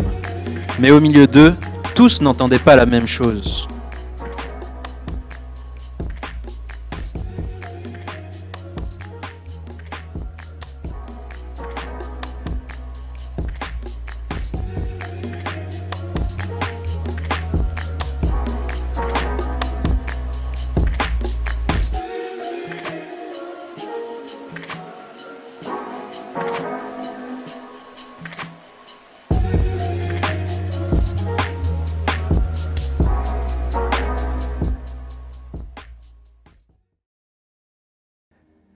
Amen. Est-ce qu'on peut acclamer le Seigneur pour le...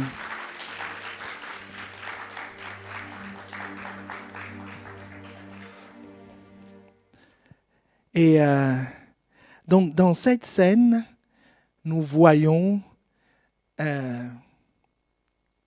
ce qui se passe quand nous ne sommes pas pleinement en communion. Amen.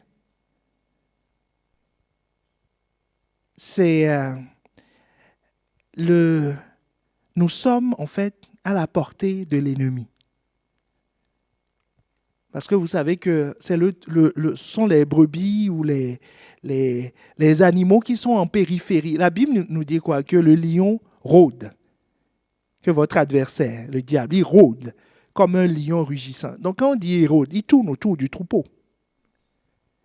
Cherchant qui il dévorera. Qui il va dévorer? C'est celui qui se détache un tout petit peu ou qui n'est pas pleinement dans le troupeau. C'est lui la première cible. C'est logique, n'est-ce pas? Aucun lion ne va sauter pour rentrer au milieu du troupeau pour prendre. Donc, tout ça pour nous dire qu'il est important que nous puissions communier pour être préservés.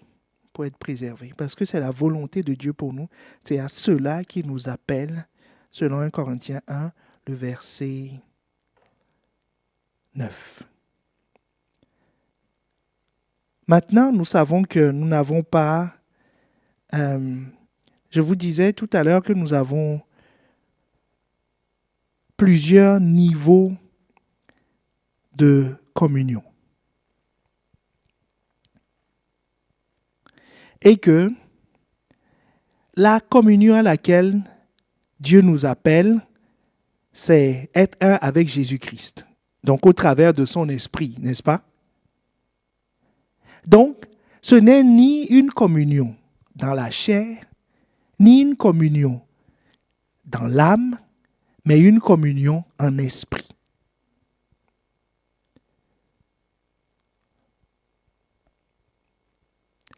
Mais le corps et l'âme, comme nous le verrons les prochaines fois, seront des moyens.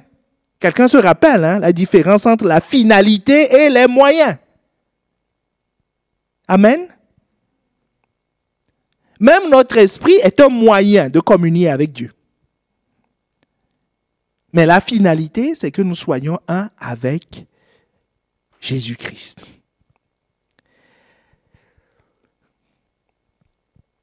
Donc, j'aimerais voir avec vous rapidement, ça va être rapide, je ne vais pas m'étaler beaucoup dessus parce que vous avez déjà été enseigné dessus dans un enseignement sur la communion. Amen. Et récemment. Allons dans Jean 6, où nous trouvons là un modèle de la communion avec Jésus. Jésus veut que les gens communient avec lui. Dans Jean 6. Et nous allons voir les différents effets de la communion dans ce verset, les différentes façons de communier, et que nous allons voir que nous pouvons communier avec le corps, nous pouvons communier avec l'âme, mais ce que Dieu veut, c'est que nous communions avec l'esprit. Donc, c'est l'histoire après la multiplication des pains que nous connaissons tous. Donc, la foule est partie chercher Jésus. Et ils ont fait beaucoup de choses. Vous vous rappelez? Ils ont traversé la mer. Ils ont trouvé de bons matins pour manger, pour trouver du pain. Mais Jésus leur dit, ici, nous sommes en train de définir la communion qui est liée au pain. Amen. Ils l'ont cherché pour le pain. Le pain va représenter pour nous tout ce qui est lié au corps. Parce que l'âme ne mange pas le pain du boulanger. Amen. Donc c'est purement pour le corps. Donc nous trouvons ça dans Jean 6, versets 25 à 27. Donc c'est une façon de communier.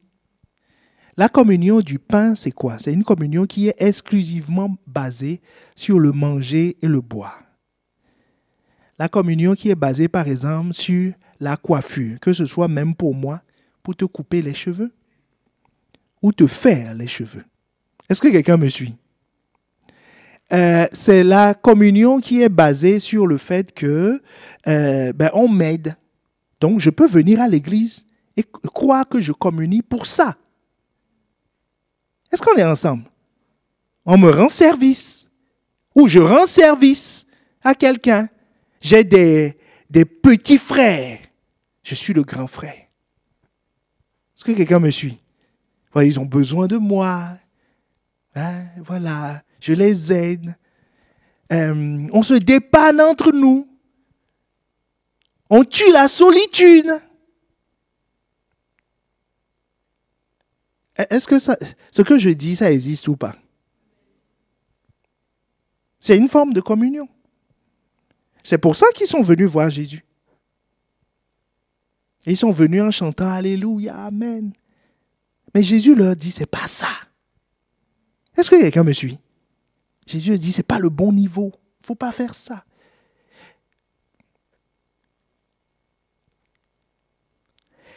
Et dans cette communion, il y a un signe au verset 28.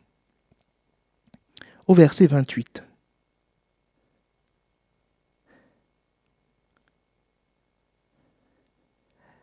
Donc le verset 28 et verset 30. Quand on est dans ce niveau de communion, on a tout le temps besoin d'être rassuré. Est-ce que quelqu'un me suit? Parce qu'ils ont dit, que devons-nous faire pour faire les œuvres de Dieu? Ça, c'est parce qu'ils croient qu'ils sont en communion. D'accord? Verset 30. Ils disent, quel miracle fais-tu donc? Lui dirent-ils, afin que nous voyions et que nous croyions en toi. Que fais-tu? Que fais-tu? Que fais-tu? À ce niveau de communion, si le frère, chaque dimanche, quand il te voit, il dit alors, ça va, ça fait 10 jours, je ne t'ai pas vu. Non, ça fait 2 heures, je ne t'ai pas vu. Tu m'as trop manqué. Bon, il le dit à un frère quand même. Hein? Alléluia. Amen. Parce que plus tard, on verra les particularités des communions. Alléluia. Donc là, un frère parle à un frère. Une sœur parle à une sœur. Il dit, ça fait 2 heures, je ne t'ai pas vu. Ça le rassure. Vrai ou faux? Aïe, on est en communion. Il m'aime. Bon, voilà. Un jour, il a une rage dedans. Donc, il arrive à l'église quand même. Mais il ne veut que personne sache. Donc, il ne peut pas trop sourire parce que... Donc, il marche comme ça et il le dépasse. Il dit, yeah! Il ne me calcule même pas.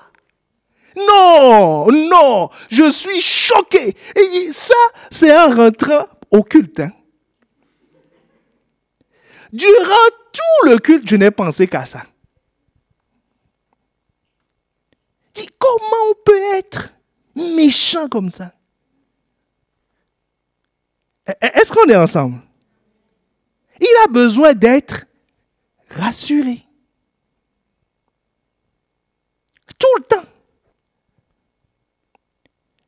Il y a une communion fraternelle. Tu ne m'as pas invité.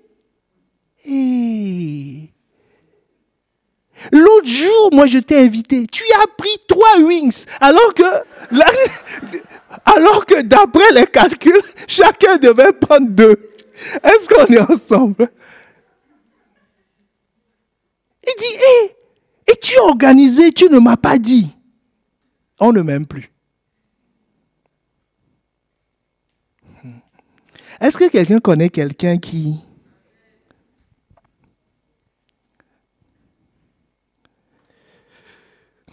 On a dit que j'avais mal à la tête. Le pasteur ne m'a pas appelé.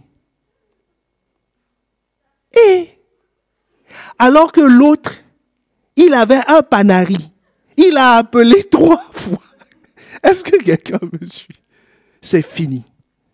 On ne m'aime. Il n'y a plus d'amour dans cette église.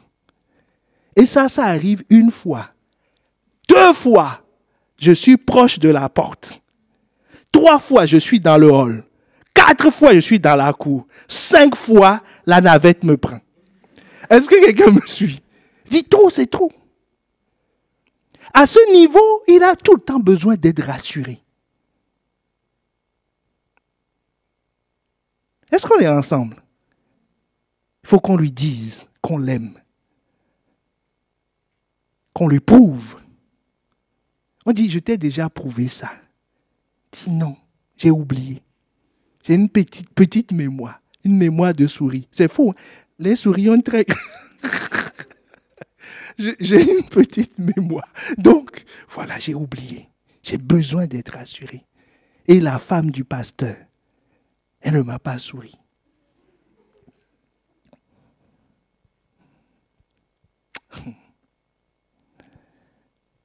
Est-ce qu'on est ensemble?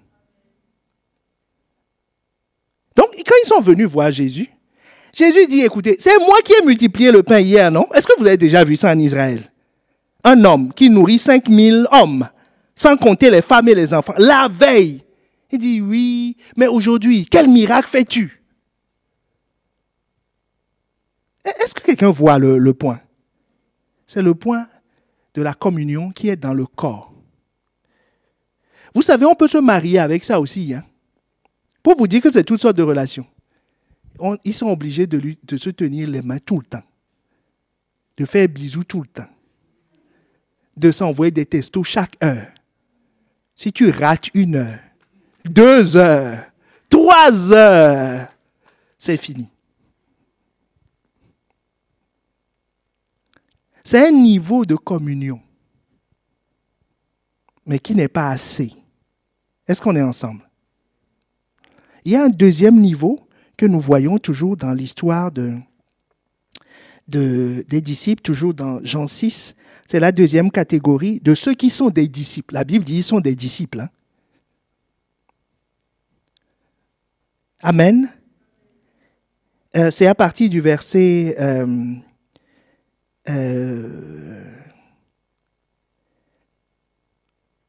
41. Les Juifs murmuraient à son sujet parce qu'il avait dit « Je suis le pain ». Donc, eux, ils sont en communion tant que vous êtes d'accord. OK? Tant que le culte commence à 10 heures et se termine à 13 heures, moins 5, pour qu'il aille faire ses courses comme il a prévu, vous êtes d'accord. Mais si ça passe à 13h15, 1 fois, 2 fois, 3 fois, vous rentrez en désaccord. Est-ce qu'on est ensemble? Ça ne va pas aller. Il est d'accord avec vous tant que vous le laissez faire ce qu'il veut. Il dit, moi j'aime servir. Tu vois, j'ai un talent dans le domaine. Donc, je suis attaché à vous et crois que c'est la communion parce que je suis à l'aise. On me respecte, on m'apprécie dans ce que je fais. Est-ce que quelqu'un me suit? Je suis honoré. Tant que je fais ça, je suis d'accord. Mais un jour, si tu touches à ça, on n'est plus d'accord. Tous les noms d'oiseaux vont fuser.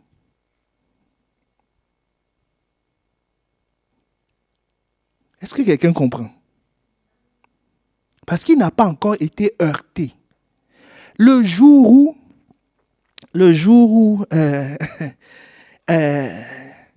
on lui dit une vérité, c'est fini.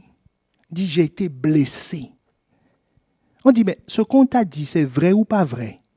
Non. On n'est même pas encore là. On est où alors? Je suis blessé. On est à l'hôpital alors? Oui. Je suis gravement blessé. Hé! Est-ce que quelqu'un me suit?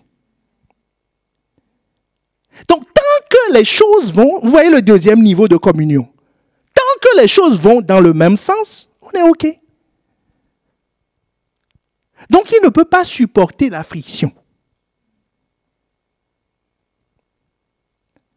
Il ne peut pas supporter un désaccord. Donc, le jour où le diable veut le chasser, qu'est-ce qu'il va faire? Désaccord. Ces personnes entendent facilement des voix. Il y a une voix qui lui dit, tel ne t'aime pas.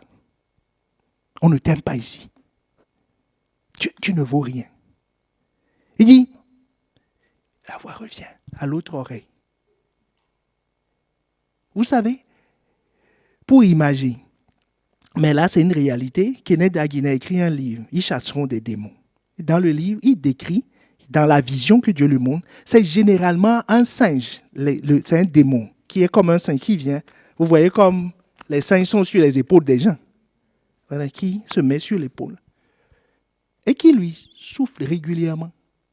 On ne t'aime pas. Regarde celui-là à gauche, là. Regarde comment il te regarde. C'est le petit singe, là, qui amène des gens pour venir lui raconter toutes sortes de choses, pour potentialiser le mal-être. Est-ce que quelqu'un me suit? Pour qu'il change de direction. C'est un niveau de communion. Il faut le savoir. La communion du corps, la communion de l'âme. Et cette communion-là de l'âme, vous voyez que même la Bible nous dit que les disciples, ceux qui étaient avec Jésus, ils l'ont quitté. Ils l'ont quitté. Beaucoup de disciples n'allèrent plus avec lui. OK? Est-ce que ça va? Et il y a la communion de l'esprit. La communion de l'esprit, comment elle se manifeste? Elle commence d'abord par une révélation. La révélation, c'est de voir en esprit ce que Dieu veut. 1 Corinthiens 1, le verset 9. Tu vois la finalité. Tu es conscient de la finalité. Que j'ai été appelé à la communion. Je n'ai pas été appelé que quelqu'un me dise tous les jours, tu es le plus beau, tu es le plus gentil. Sans toi, nous ne pouvons vivre. Je n'ai pas été appelé pour qu'on soit d'accord avec moi. On peut ne pas être d'accord avec moi pour mon bien. Est-ce qu'on est ensemble? Si Paul avait pris Barnabas, vous voyez, l'autre a pris Barnabas a pris Marc. Vous avez vu ce qu'il est devenu. Voilà. Donc si Paul l'avait pris, il aurait terminé de la même façon. Il dit non, moi je ne veux pas de cette communion-là. Donc il y a des choses que Dieu veut enlever de ta vie. C'est pour ça qu'il va créer une opposition. Il va faire que dans la communion, on te fera des remarques. Tu vas te retrouver dans des situations où tu es obligé de te redimensionner. Parce que Dieu veut te tailler. Mais son huile est disponible. Si ça saigne, il va te mettre, dit, j'ai mis l'huile. Allez, continue. Est-ce que quelqu'un me suit? C'est cette communion-là, c'est cette révélation-là que Pierre a eue. Et vous voyez que chaque fois que quelqu'un atteint la dimension de l'esprit, de la communion, quand il a dit, à qui d'autre irions-nous? Nous sommes attachés à toi. À qui d'autre irions? Donc ça veut dire Donc ça veut dire qu'il a éliminé les différentes destinations qu'il peut avoir. Et c'est là où il est rentré. Dans la dimension de la vie, de la bénédiction et de la vie pour l'éternité. Parce que ce qu'il a reçu ce jour-là, nous le vivons encore aujourd'hui. Ce sera ton cas au nom de Jésus.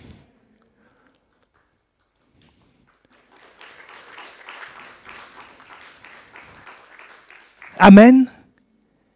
Qui est décidé? Ce n'est pas un problème d'être dans un bas niveau de communion. Le problème serait de rester. Est-ce que quelqu'un me suit? Je dois quitter le corps, traverser l'âme et rentrer dans l'esprit. Me dire que non, l'autre, c'est mon frère.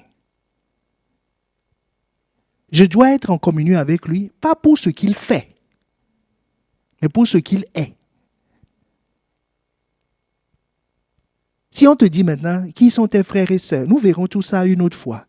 Tu vas dire que non, celui-là, il m'achète des bonbons, toi tu es mon frère. L'autre, tu me tapes souvent, tu n'es plus mon grand frère. Non, est-ce que c'est sur la base de ça que vous êtes frères et sœurs? C'est selon leur nature. Qu'il est ton frère, que tu veuilles ou tu ne veuilles pas. Est-ce qu'on est ensemble? Dieu doit nous amener dans cette dimension. Donc aujourd'hui, nous avons commencé. Alors, le défi que nous avons, avant que nous ne prions, le défi que nous avons, c'est que, en réalité, nous ne pouvons pas aborder ce thème en une fois. Mais nous avons d'autres réunions dans le mois. La rencontre des jeunes et la rencontre des couples à la fin du mois. Maintenant, la question c'est, est-ce que les jeunes veulent laisser leur place pour que nous puissions continuer sur le thème de la communion fraternelle? Samedi prochain, une autre rencontre des stars. Et est-ce qu'à la fin du mois, les couples veulent laisser leur place? Parce que de toute façon, je ne peux pas profiter de sa jeunesse s'il n'est pas dans la communion. Puisque c'est là où Dieu envoie tout. Est-ce que quelqu'un me suit? Pareil pour un couple. Les couples, on est sur l'unité. Si vous n'êtes pas unis, il n'y a rien. Donc, unis, là, on est en train de parler de l'unité avec le corps, par la communion fraternelle. Donc, moi, j'ai mon point de vue sur la question, mais nous allons voter. N'est-ce pas? La question, c'est, oui, la réunion des jeunes est remplacée par la communion fraternelle, phase 2. Non, nous voulons notre rencontre des jeunes.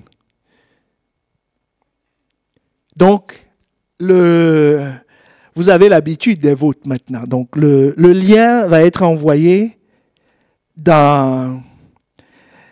Tout le monde écrit dans le chat, mais je veux une preuve matérielle. Est-ce que quelqu'un... Une preuve. Donc, on va envoyer, et comme ça, tout le monde saura, en France et dans le monde entier, que nous avons voté et nous avons fait un choix. Amen. Le lien est parti? Donc, le lien va être mis dans le chat et nous allons voter. OK? Pour ça. Donc, il y aura un changement de programme. Le MCIM qui nous suit, c'est quoi les annonces demain à l'issue de ce vote? Amen. Est-ce que quelqu'un a été béni?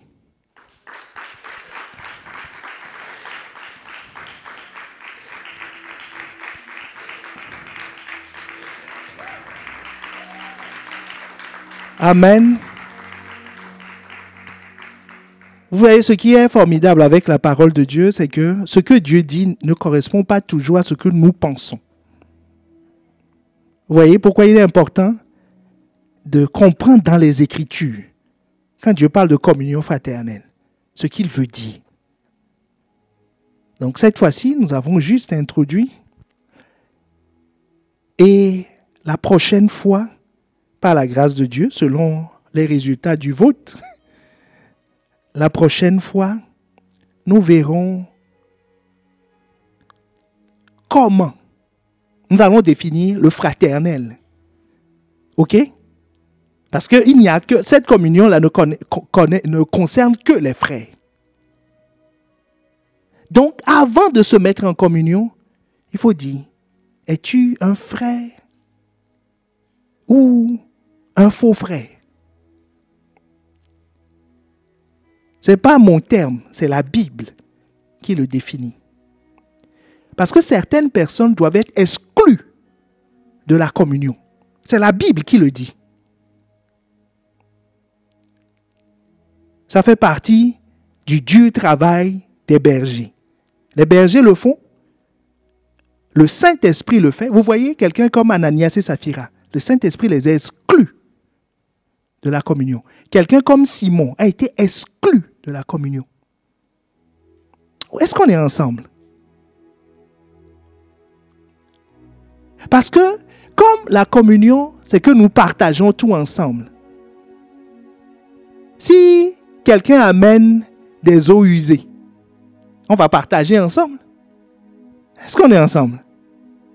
Donc, il faut qu'on fasse attention. Ça, c'est ce que nous verrons la troisième fois. Mais la deuxième fois, la deuxième partie, nous verrons comment communier. Les moyens de la communion. Aujourd'hui, nous avons vu la finalité. Après, nous verrons les moyens de la communion. Et à la fin, nous verrons qu'il est important de maintenir la communion. Parce que ce n'est pas naturel. Est-ce que quelqu'un me suit? Parce que quelqu'un a intérêt à ce que nous ne soyons pas en communion. Est-ce que le lien est prêt? Donc, c'est envoyé dans le chat.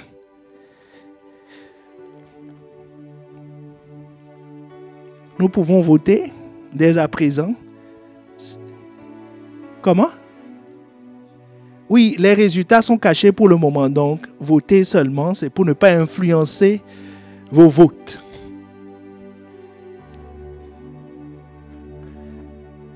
Donc, votez, votez, votez. Je bats campagne. Campagne. J'ai un parti. Amen. Votez. Je vous promets que vous aurez 10 navettes. Je vous promets que on va organiser des barbecues chaque dimanche. Et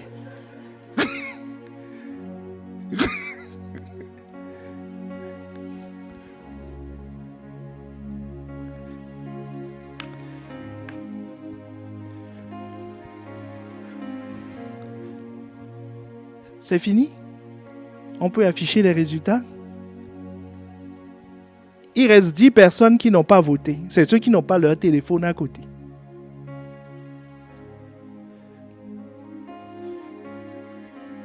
Alors, vous voulez savoir le résultat ou on garde la surprise pour demain?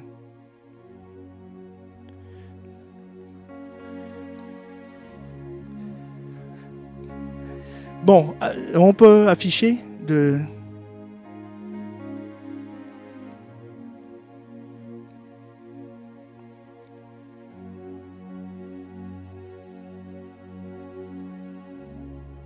Donc, il y a... Vous voyez, le vote est vraiment démocratique. Hein? Il y a 2 noms. Et...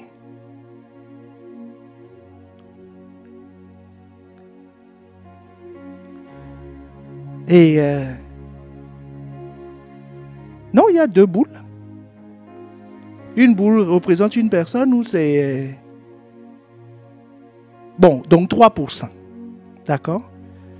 De non et 97% de oui.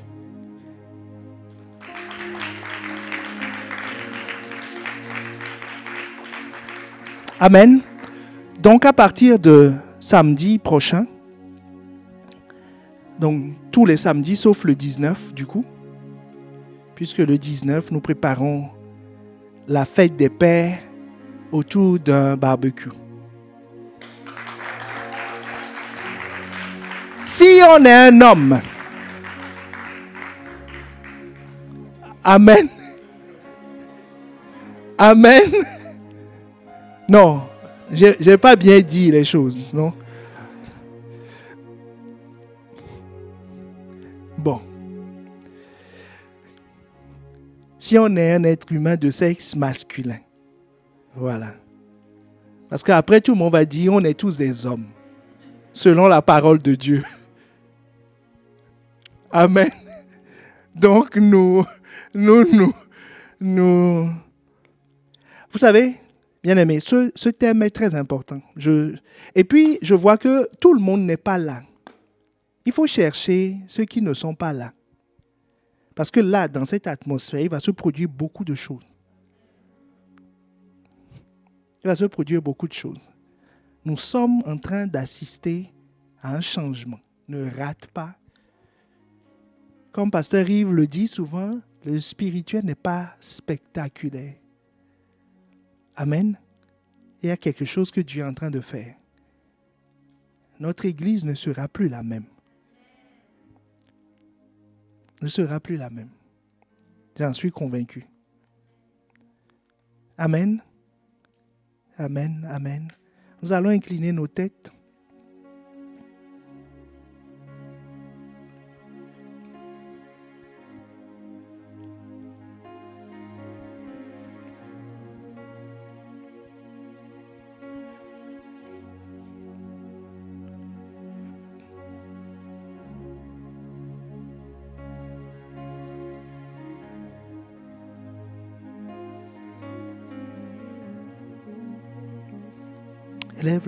Élève la voix, demande à Dieu, Seigneur, je ne veux pas rater ce tournant.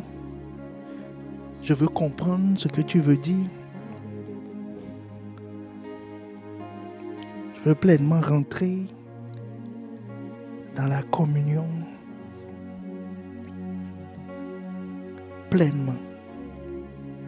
Parce que là, c'est là que tu mets tout.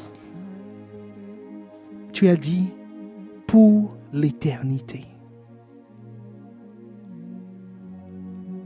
Donc depuis la création du monde, la fondation du monde, jusque dans l'éternité, ce principe reste valable. C'est là où la vie de l'homme a été manifestée. C'est là où la vie de l'Église a été manifestée.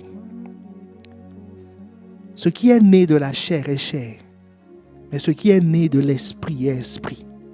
Seigneur, nous voulons naître de l'esprit en appliquant ce principe. Ceux qui nous ont précédés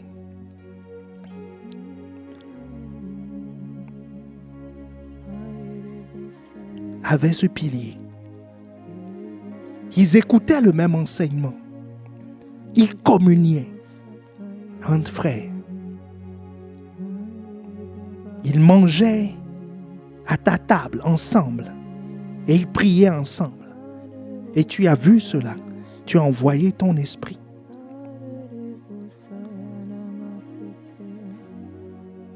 Tu as élargi l'Église. Ils n'ont pas cru en nombre, en qualité, en niveau spirituel, en autorité, parce qu'ils utilisaient des techniques humaines de rassemblement, d'adhésion. Mais ils ont persévéré dans la communion. Et tu ajoutais à l'Église. Seigneur, tu vas le faire pour nous.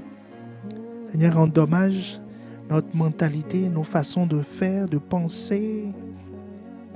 Bien-aimé, élève la voix et expose à Dieu ce que tu savais, les forteresses qu'il y avait, les systèmes de pensée qu'il y avait. Confesse-les et dis à Dieu, Seigneur, je veux m'aligner, je veux me réajuster.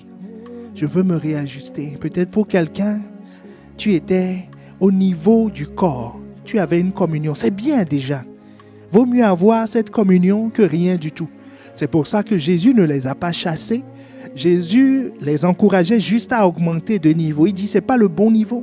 Tu n'es pas en sécurité là-bas. Parce que tu seras vite déçu.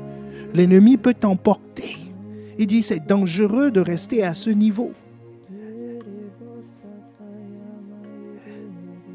Donc élève la voix, confesse, élève la voix, renonce. Jésus n'a pas dit que c'est mauvais, il a dit que c'est pas assez, c'est différent. C'est différent. Donc élève la voix, demande à Dieu, amène-moi à un autre niveau, amène-moi à un autre niveau, amène-moi à un autre niveau, à un autre niveau. Parce que je m'attends à une révélation.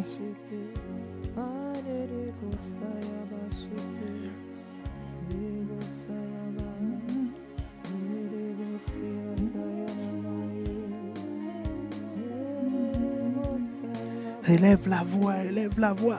Jésus leur a dit, travaillez non pour la nourriture qui périt, non pour les choses matérielles.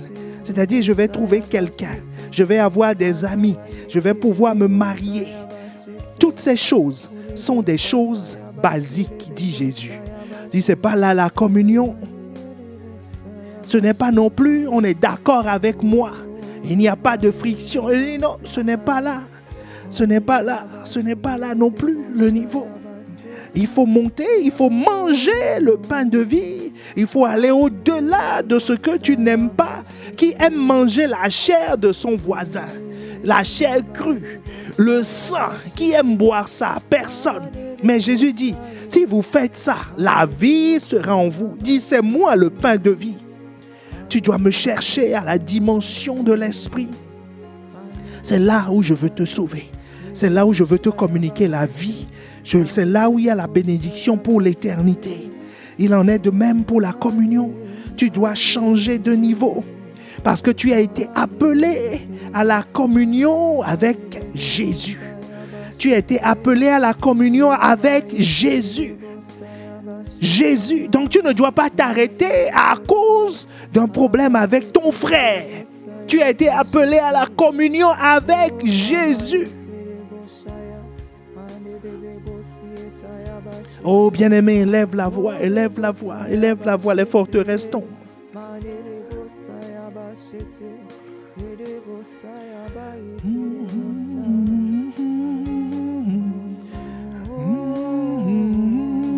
Les ténèbres, mon Dieu, voilà qui tu es.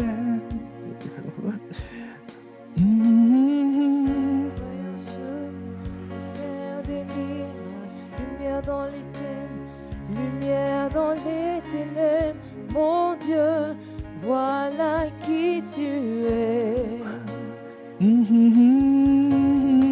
Tu ferais un chemin au Père des miracles. Lumière dans les ténèbres, lumière dans les ténèbres, mon Dieu, voilà qui tu es.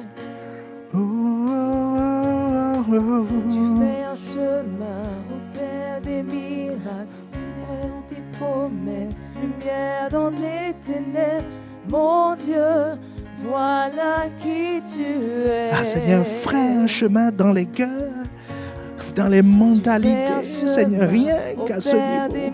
Nous avons besoin de cette communion. Ah Seigneur, que les forteresses tombent dans le nom de Jésus et elles tombent maintenant. Elles tombent maintenant. Ah Seigneur, ferai un chemin. Et nous te suivons, nous te suivons, nous te suivons, nous te suivons. Seigneur, nous voulons aller jusqu'à toi. Nous voulons aller à la communion avec toi. Tu fais un chemin au Père des miracles, fidèle dans tes promesses, lumière dans les ténèbres. Mon Dieu, voilà qui tu es. Tu fais un chemin au Père des miracles, fidèle dans tes promesses, lumière dans les ténèbres. Mon Dieu, voilà qui tu es. Seigneur, merci pour cette première partie.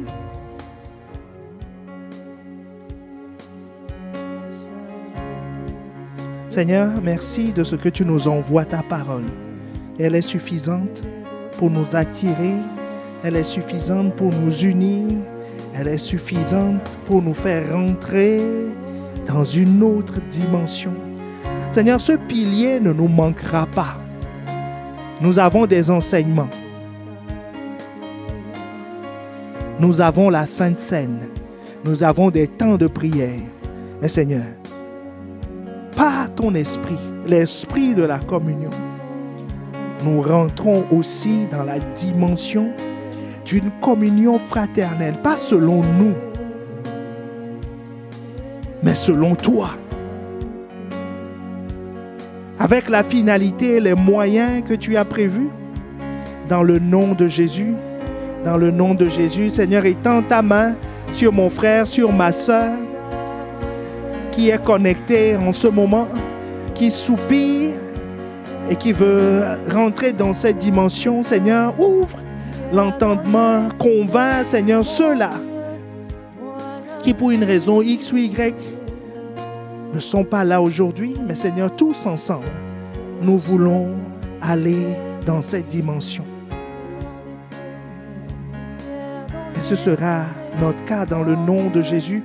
Bénis ton Église, bénis le culte de demain, bénis les autres activités et que toute la gloire te revienne et que toutes ces choses nous amènent à communier avec toi et uniquement avec toi.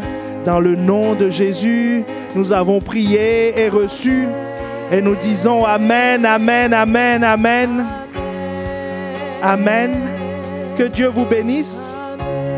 Donc, selon le résultat du vote, nous nous retrouvons samedi prochain en présentiel ici.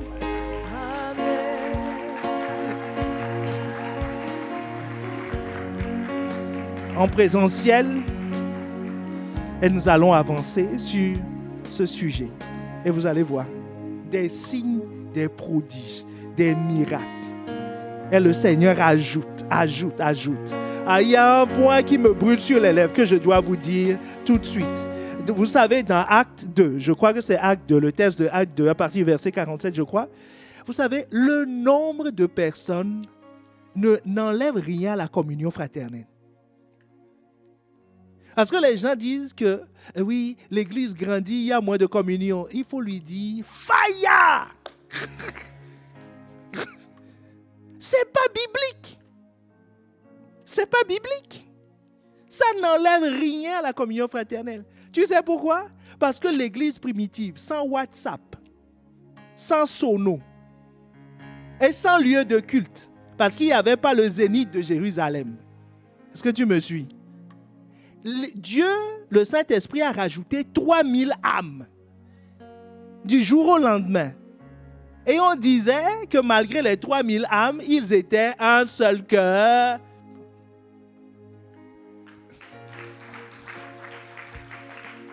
Sans les moyens logistiques que nous avons aujourd'hui. Sans les moyens logistiques que nous avons aujourd'hui. Donc, la communion n'a rien à voir avec le nombre. On peut être 100 000. Un seul cœur, une seule âme, une seule pensée. Oh, nous allons là-bas. Amen.